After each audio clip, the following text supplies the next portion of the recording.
श्लोक 11। योगी त्याग करके जिस्म, मन, अकल और इंद्रियों के साथ भी सिर्फ शुद्धि के लिए कर्म करते हैं। श्लोक 12। भक्ति में कायम आत्मा हमेशा शुद्ध शांति को हासिल करती है, क्योंकि वो तमाम कर्मों का फल भगवान को अर्पण करती है। जबकि वो शख्स जो भगवान के साथ ताल्लुक में नहीं और जो अपने कर्म के फल की लालच रखता है, वो कर्म के बंधन में फंस जाता है। श्लोक 13। जब बंधी हुई आत्मा अपनी फितरत पर काबू पा लेती है और ज़हनी तौर पर तमाम कर्म त्याग देती है, तो वो 9 दरवाजे वाले शहर में खुशी रहती है। ना ही वो कर्म करती है, ना ही कर्म का बायस बनती है। श्लोक 14। जिस्म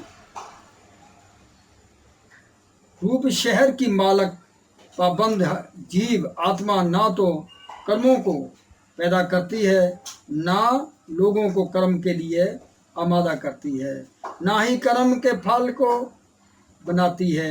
ये सब मादी कुदरत के गुणों के जरिए किया जाता है। श्लोक 15। भगवान श्री कृष्ण किसी के पाप और पुण्य का जिम्मेदार नहीं लेते। जानदार अज्ञानता की वजह से परेशान है, क्योंकि माया ने इनके हकीकी ज्ञान पर पर्दा डाला हुआ है।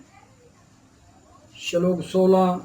लेकिन जब कोई इस ज्ञान से रोशनी पा लेता है जिससे जहालत ख़त्म हो जाती है, तब इसका ज्ञान हर चीज़ को ज़ाहिर कर देता है। जैसे दिन में सूरज हर चीज़ को रोशनी कर देता है। श्लोक 17। जब किसी के अकल, मन, श्रद्धा और शरण सब भगवान में कायम हो जाते हैं, तब ही वो मुकम्मल ज्ञान के जरिए पूरी तरह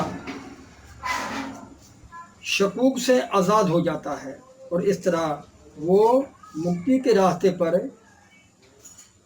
चलने लगता है। श्लोक 18।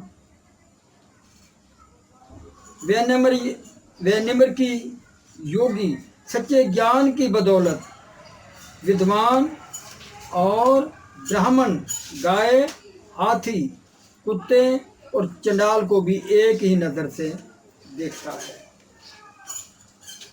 श्लोक 19। जिनका मन अंदरूनी शांति में कायम है, वो पहले ही जिंदगी और मौत के बंधनों पर फतेह हासिल कर चुके हैं।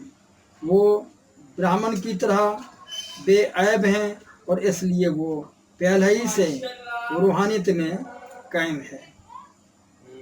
श्लोक 20। जो शख्स किसी पर यह चीज़ को हासिल करके खुश नहीं होता, ना ही अप्रिय चीज़ हासिल करके अफसोस करता है, वो अक्लमंद है और उलझन के बगैर है।